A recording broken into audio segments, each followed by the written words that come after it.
Hello and welcome to the Final Bell. It's great to have you with us for another week of finals podcasting. I love this. We are brought to you by GMHBA, as we are every single week. And every single week, I'm joined by Meg McDonald. Hello, Meg. Hey, Lingy. How are you? Oh, I'm, well, like you, up and about. Yeah, Very excited. We've got lots to talk to you about as well with the AFLW, a thrilling draw. We're going to talk about that in the second segment. I just want to check, pulled up okay? Yeah, all good. Pulled up fine. Excellent, all good. excellent.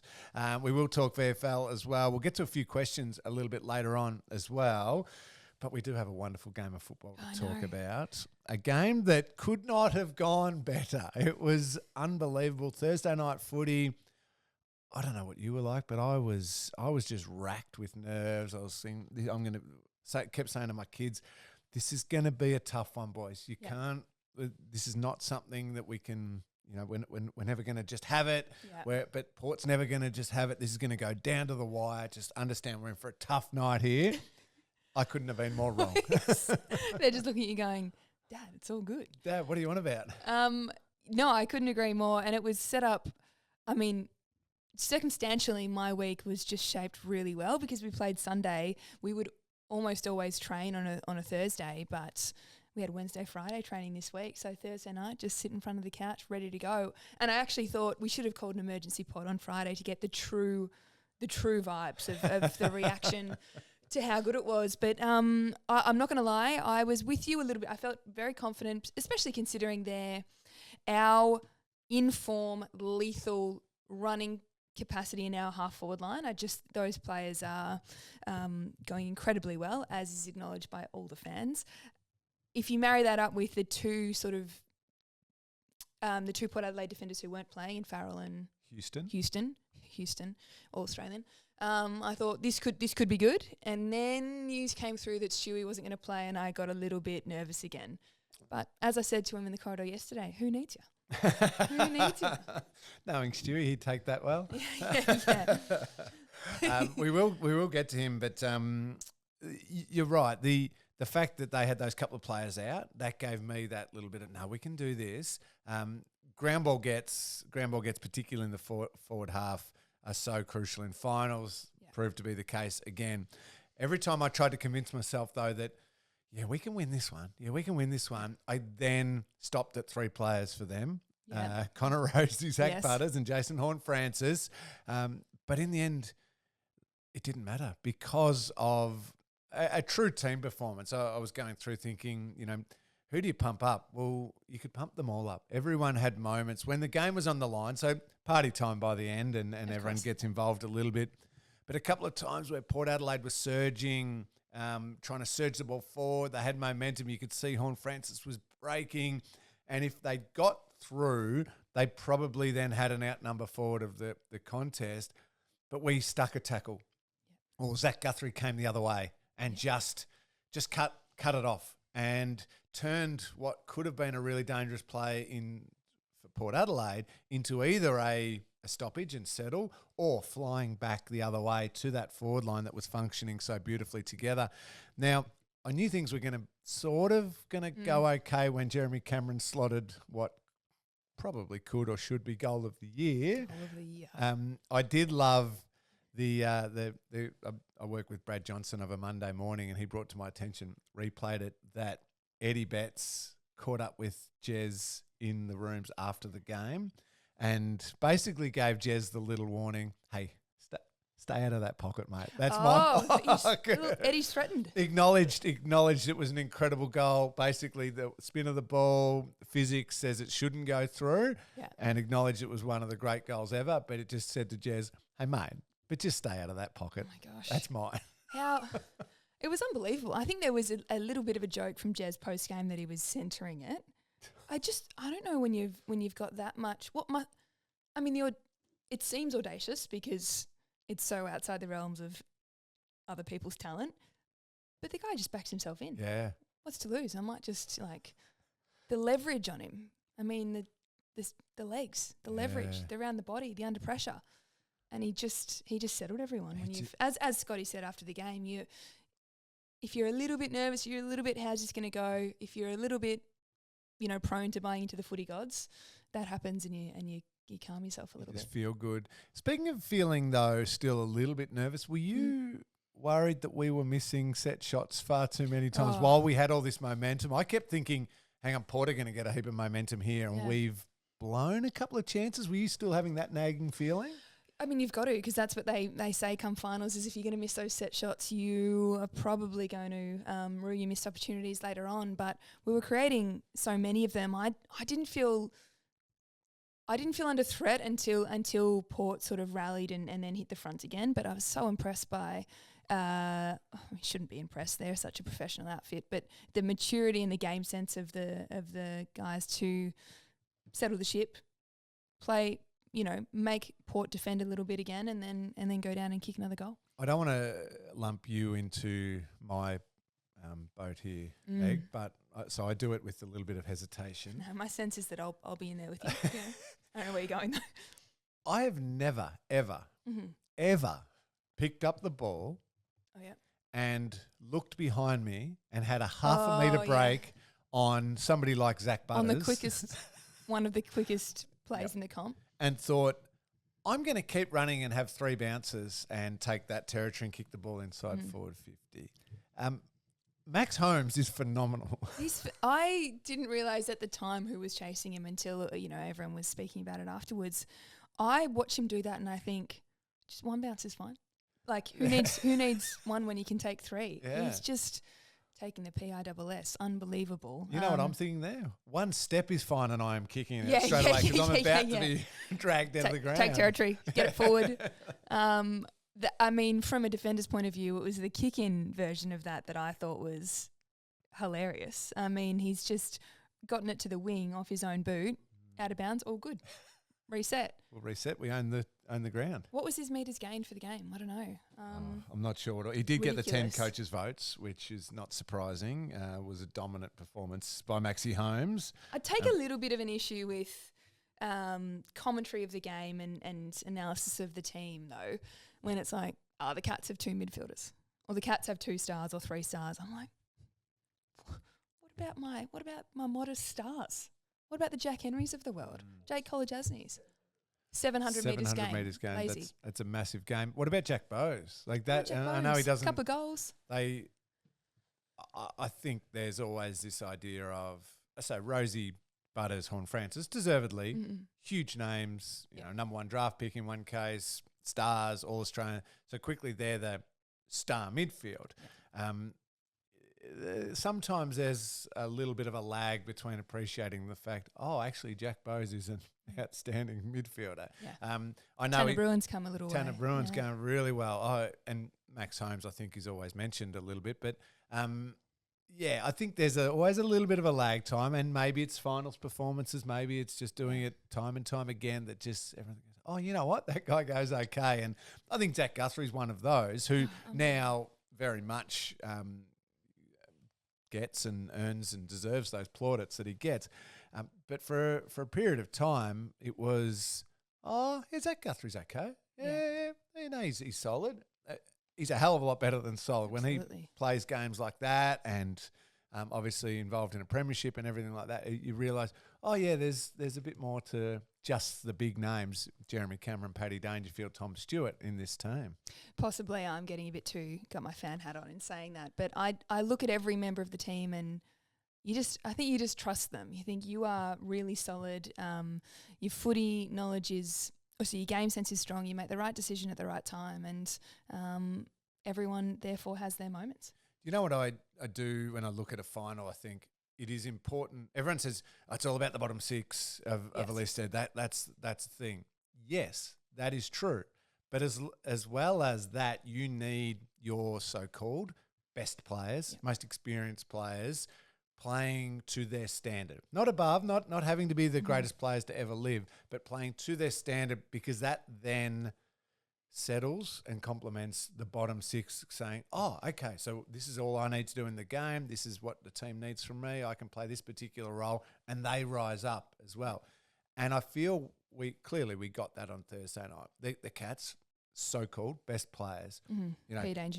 P. Dangerfield, Jez, Tyson Stengel, Maxie Holmes. If you thought of best and fairest rankings, they're sort of in the top few. Paddy Dangerfield was huge. But then the flow from that was Lawson Humphries looks so comfortable. I was going to say, and the two that have composed. made their debut this year, how good they look. He's into the third quarter going at 100% by foot. Yeah. And under not pressure. taking the easy ones. No. And of course, brilliantly, he's copped lots and lots of accolades this week. Since the game, Sean Manor was just Oh, my goodness. incredible. But that, I think, it's certainly complemented. You need your most experienced players playing to their standards so you can settle those players, and then they come in and they can have this huge impact because of the work that they've done. It was a brilliant, true team effort. Wasn't it? Sean Manor, I'd just like to say, one of the most aesthetically pleasing kicks on the run I've seen. Those when he's breaking the fit or he's at 60. How many goals did he kick himself? 3? 3 goals himself, and he kicked 2 to players in the goal square. I mean, he was unbelievable, and he was, just his intent was so obvious. And I noted one commentator during the week speaking about his want to sort of be involved. Now, of course, you're in a final, but you're also in your first year. You're also around a team of players, many of whom have done this all before, and you're happy to step into the moment and own it yourself. I thought that was, and I said to him afterwards, there's nothing better than missing. Obviously would have liked to kick it, but missing a check side and then kicking a check side about 90 seconds later. He was pumped. Oh, he deserved that one too. And I love his hunger for the contest, his desire to hunt the footy or hunt the opposition, whatever's needed. You're right. It's that just wanting to get after it. What about your, interrupt. Your mate, the 100-gamer? Brad Close. Very close. Love him. Love He's him. good. Is it my right in saying he didn't kick a goal? For 4 weeks, he hasn't kicked a goal. Thank you, Jakey.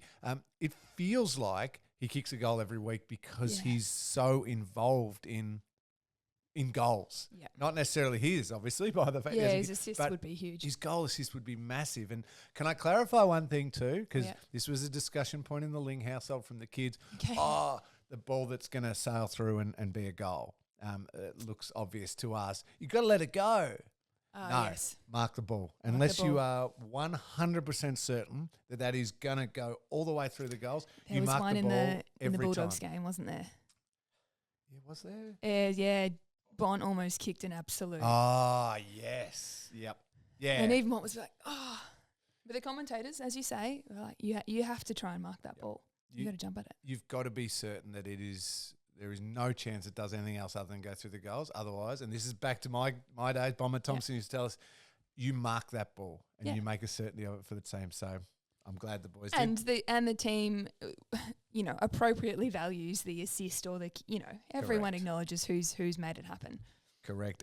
As we do on the podcast, we love to mention the Bendigo Bank Meet the Moment nominees. Jump on the social media channels or the website. Have your say. Maybe Mitch Duncan's rundown tackle on, was it Georgiades? I think it was. Yeah, just to, I reckon, set a real standard of like, no, we're coming after you. We're not going to let up. It was one for the system too, I think, because it's obviously not his direct opponent. You're pressing well, you're covering off well, you're sharing the load. Loved it. The other one I'm thinking of is we mentioned Paddy Dangerfield before, who I thought was terrific. Strangely, Paddy was having trouble marking the ball a couple of times. It was hitting him on the chest and bouncing off. He just wants to prove how rock solid the hammies are by getting more ground balls. Yeah, All good. But at ground level, he did not fumble. And the one I'm thinking of was the one where he just swooped onto the footy, ended up with a Brian Myers goal in that second quarter. That was at the speed at which he took a ground ball But there. to cut in, I think he took the gap between 3 Port defenders straight through. Am I going to have a shot? No, I'll give it off. And then, as you say, we were mentioning Close before, and his vision on that one to be like danger to him and then over the shoulder to Brian. Poof. So good work, boys. So good. Obviously, the Cats now have the weekend off. They get to sit back and watch a little bit. Obviously, training will be very important. They play the winner out of the GWS Giants and the Brisbane Lions, playing Saturday night up at NG Stadium. I'm heading up there for that one. Yeah, another trip to Sydney for me. I had a very, very enjoyable trip to Sydney on Saturday. I think we will be playing the Giants. They, not to go into too much, they made a bit of a mess of the last 10, 12 minutes. Of course, that game against the Swans. But up until that point, I thought they were really impressive in a high-quality game of footy. I think they'll get over the line against the Lions, but obviously the Lions very, very dangerous. Let's take a quick break, Meg. I want to talk some AFLW with you. Let's do it. I want to talk some VFL, not so good news, and we'll get to a few listener questions as well. Back soon.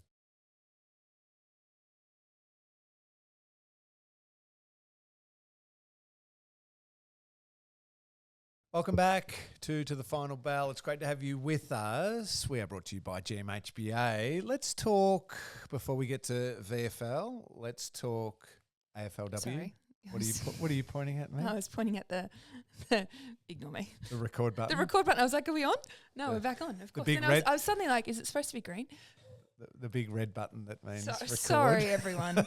Sorry, you were in flow and I was... Just a peek behind the scenes. No, I love it. We have a great producer. Trust in all your team. Jakey is Jakey. all over it. We are talking draws. Yeah, that's what happens. Meg. Wow. That's what happens. Wow. Discombobulated. Your first draw, you told me you've ever played I reckon in? my first draw. Yeah, my first draw. Fascinating, isn't it? When you I was on the bench for the last couple of minutes and the ball goes slightly into your forward half. You're like, let's go. We're on here. The ball goes 2 meters into your defensive half and you're like, take the 2 points, take the 2 points, take the 2 points. Yes, my first draw. Gosh. What do you want me to just, I'm just going to go for it. All right. It's my little therapy session about a draw live on air.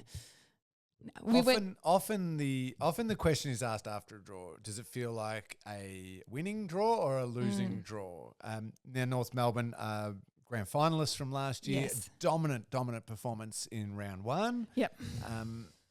Did it feel like, well, we have just matched it stride for stride with one of the very best teams in the competition, therefore it was a winning draw? Or actually, no, we can be better and we can knock off the best teams in the competition and should have, therefore a losing draw. Where do you stand? I certainly stand with the latter personally. I know there's been some broader commentary and some people walked off the ground feeling like good, got the 2 points. And for a broader context, we've never beaten North before. We came into the competition at the same time but had very different list strategies and approaches. We led against them in the same fixture last year and they ultimately came over the top. So I think there were elements of it that felt like a win for our mentality, resilience, game style. But I'd said to the girls pre-game that I didn't feel like I had any fear about a result against North. That was, when you're in round two, we've had a narrow loss the week before. What we're out there to try and achieve is to play our best brand or to try and take steps towards our best football. And when we'd been up against North in the past, we'd probably reverted to down the line, play not to lose types of football. So to go down in the first half, even though I think we had 61% time in forward half in the first half and then more so in the second, I loved the way that we could respond. But at the same time, if you look at the game in isolation, it probably, to my sense, trends towards a loss in that we had 11 more inside 50s. We didn't maximise our opportunities in front of goal in the first quarter especially. So I think there are little wins along the way, but I don't think you'll find any one of us that's satisfied with near enough to the best team is good enough. We certainly want to be in a position to win those games, and I'm sure that our upside is significant enough that towards the end of the year we can. But we now face a sort of run of games where people can say we're, matching it with the best.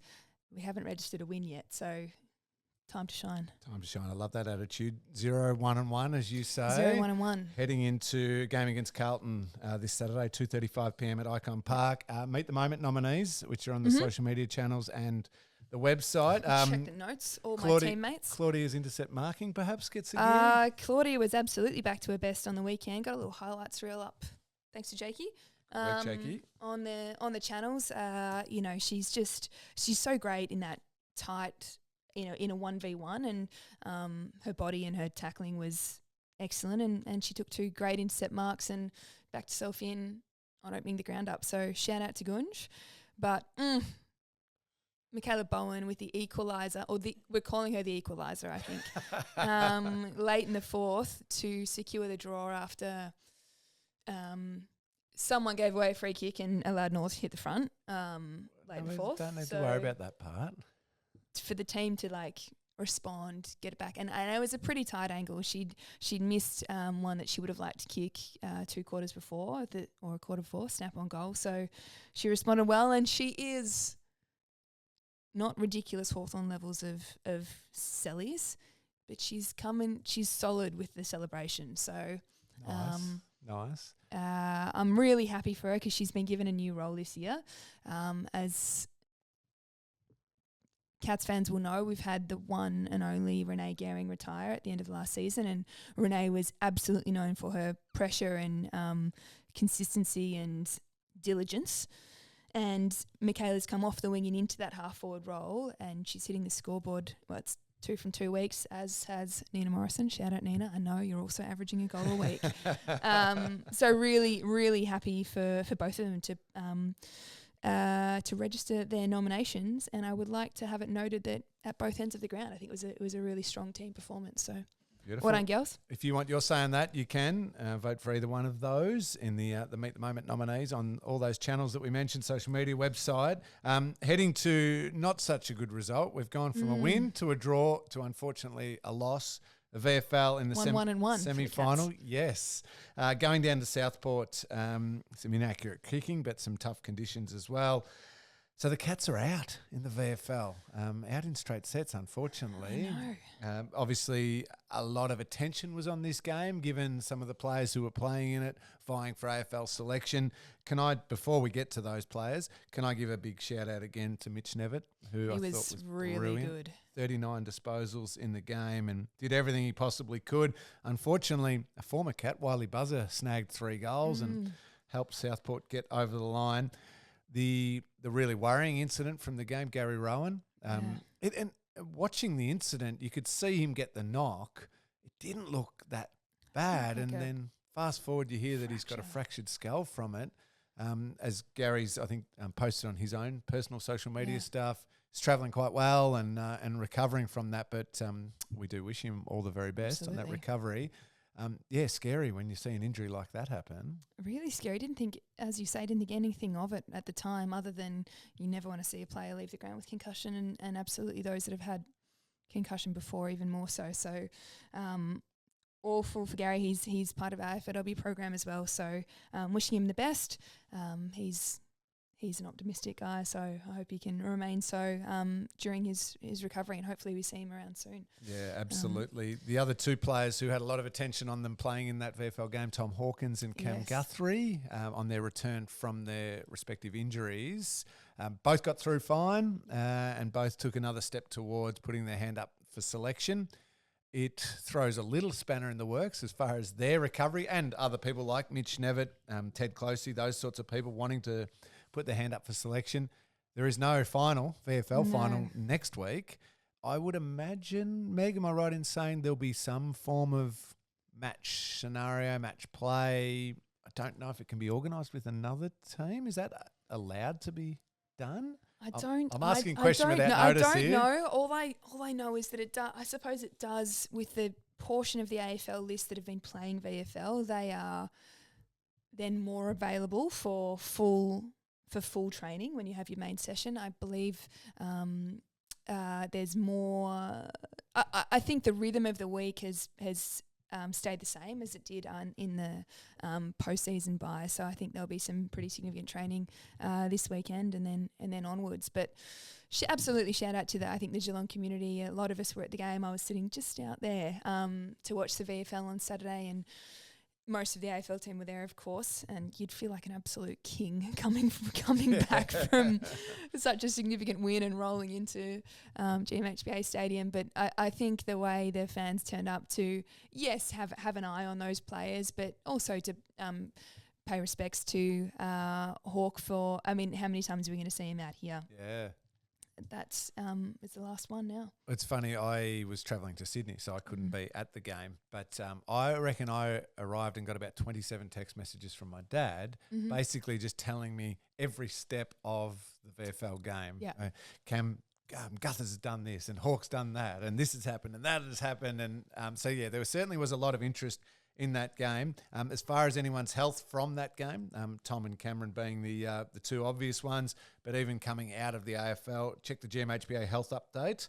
We're recording this on a Tuesday morning, so there'll be plenty more information as far as the health update. Yep. Tom Stewart will obviously be a big watch. He was a late out from the game on Thursday night, but with the week off, I'm imagining he'll be fine for the preliminary final. But knocked him for 6, he said yesterday, the flu, which it was fun. It's always funny when you watch coverage and you're like, no, I know he's actually sick, and they go, anyway, the conjecture and no, it's all conspiracy. I was like, no, he's pretty sick. But he was back in the club yesterday. So from a health point of view, I think he's good to go. Fantastic. Keep an eye on that GMHBA health update for more information. A couple of questions before we wrap things up for this podcast. Many that we can answer, or this one from Seb. It's just a funny one. I loved it.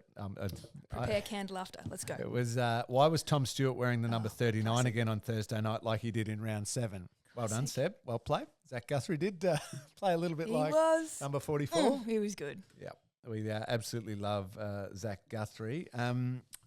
This one relates to sort of a bit of important information. When will memberships be available for next year? That one's from Neve Brooksby. I have no idea in the answer to that question, but it does lead me to the fact that, so we're recording this on a Tuesday. Emails for grand final ballot tickets, should the Cats make it, of course, but you have to enter the ballot this week. Prepare to win, everyone. Emails with the information will go out today, being Tuesday, and the time slots, depending on priority 1, priority 2, priority 3, happen tomorrow, Wednesday. Yeah. So Wednesday. If you haven't, GF ballot. Maybe by the end of today, later on today, end of Tuesday, if you haven't got that email, check your junk mail or spam or whatever it is, and maybe just work out which time slot you need to register your details in order to go into the ballot. I got my email last week, bit of information about it, and it was basically, as Geelong fans will be well aware, you won't be charged anything or anything like that until it triggers that the Cats hopefully make the grand final, but you do need to register it. So, but on the question of memberships, sign on up. Always. Membership line's always open. Tally's still going. And AFLW memberships are definitely still available. You took the words right now. out of my mouth there, Lingy. And then it'll just, you can set it up to just roll on over for next year because we're gunning for 100,000 members in 2025. So get ahead of the game, everyone. Appreciate that question. Let's do it. This one, why are the Cats called the Hoops? That's because of the hoops on the jumper? I would say so. The stripe goes all the way around continuously. The blue and white hoops. Yeah. Hopefully that one answers it. This is from our mate Brooksby again. Your favourite moment from the Cats versus Ports game? Oh, Port Cats game. Cats versus, is versing a word? No, it's not, everyone. That's me listening to my kids far too much. Cats versus. You got some nominations? Well, I mean, for the goal. It's hard to go past. It's hard to go past the goal. Jez. But no, my favourite moment was the Max Holmes running away from Zach Butters moment. That's just because I was completely jealous. I loved the Tanner Bruin set shot goal because I thought it was, I can't remember who sent it to him. Was it close again? Credit him for it. I don't even know if that's true. If you're ever unsure, just say Brad Close because chances are he was involved in all the goals. And on a day where our set shots were not fantastic, from a player whose season has been interrupted, who is perhaps a little undervalued but is rising, the slotting of that goal, third quarter, I think, premiership quarter, and the passion of the celebration, I was living for it. There you go. Nice. And all the other ones I've already mentioned. All right, one last question here, a bit of a random one. If any of the players, but let's talk about you and I perhaps, Meg, didn't get into AFL, what career would you do? Or could you do? Was that a tennis shot? Yeah, tried that one already, didn't make it. I think about this semi-regularly because sometimes as a W player you get, I do actually have a job outside of football. In communications? Work in comms, but I think celebrity chef. Oh, wow. Yeah. What style? The Gordon Ramsay expletive laden No. chef? Or? No, more of your Jamie Oliver vibe. But not 5 minute, not easy quick stuff either. You a fancy dessert? Like I like fancy dessert. And this is by no means saying that have the talent in the kitchen or in front of the camera, but I'll enjoy my food a lot, enjoy my cookbooks a lot. Ottolenghi's probably a big one. Alison Roman, probably an Ottolenghi kind of. He goes for drama in the mouth. That's what his. I love the fact you went with. I'm not great in the kitchen, and I don't have much talent in front of the camera. Sort of two fairly important prerequisites to that role. We're in. I mean, I'd also like to be a musical theatre performer, but I got 0 and 3 of those things. So, that's what I've decided. Okay. I think because, I'm going to keep going. I think chef-wise, obviously they say it's an awful lifestyle. Yep. Hence the celebrity. I don't just want to be in there 24/7. But I think there would be a nice correlation from a performance element of delivering service, and I think that's similar to an athlete's kind of. So the theatre and this, you've got a performer inside you just wanting to burst out. Clearly. Maybe you should be a forward then. Rather than a defender, you just forward, kick goals and go and celebrate. Do you know where Dan's desk is downstairs? Dan Lowther's? Yeah. I can go and have a chat to him. Go and get in there. Full forward or up the ground? No, more like centre, half. There you go. Hopefully that one answered. We got a little insight into Meg there. When I first was drafted, I got into a teaching degree, so I was going to go down the teaching path. I see that for you. Do you? No? I'm not sure I'd have the patience anymore. Yeah, fair. I barely have the patience. I had a very strong sense early that was not my future because I couldn't be that selfless, I don't think. There you go. But you're More a selfless insight. teammate. Yeah, I am. Until I say, put me forward. Then the performer comes out. Yeah, that's right. All right, we better wrap it up there. Thank you, everyone, for joining us. As I said, now lots of things to concentrate on. GMHBA health update, important for the accurate stuff. I know everyone's thinking about what that prelim team's going to look like. Jump on there. The grand final ballot, don't forget that. That's got it. You'll have your time slots tomorrow, Wednesday. Anything else I've forgotten? Grab your AFLW membership. That's still available. That was one of the questions there. Mm-hmm. See you at Icon Park. Yes, Saturday. 2:35 against the Blues. Good luck for that, Meg. Thank you. Hope it goes very, very well. Enjoy the, I won't say the weekend off for everybody because you will be tuning into the AFLW, but the men's weekend off. And we will be back next week to preview a preliminary final. The Cats are playing, it'll be Saturday. Remind me which one you're calling? The other side of the draw, aren't you? No, you're calling the So this Sydney. Saturday I am calling GWS Brisbane. Oh, GWS Brisbane. Yes, I'm in Sydney Saturday night. The Cats prelim final, 99% sure will be a Saturday, but we just don't know whether it'll be twilight, afternoon or night because it'll depend on opposition preference. Oh, sorry. I'm already sad that we will be flying back from the Gold Coast game. Oh, right when it's on. I know, right when it's on. Okay. But that's okay. Do you know, we were talking about omens.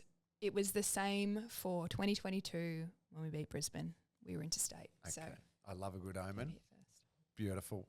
We will be back next week to talk all things prelim final. We'll have a clearer picture of teams. We'll obviously know who the opposition is, and we'll hopefully be celebrating the first win. Yeah. AFLW Sounds win. good. Great plan. Back next week.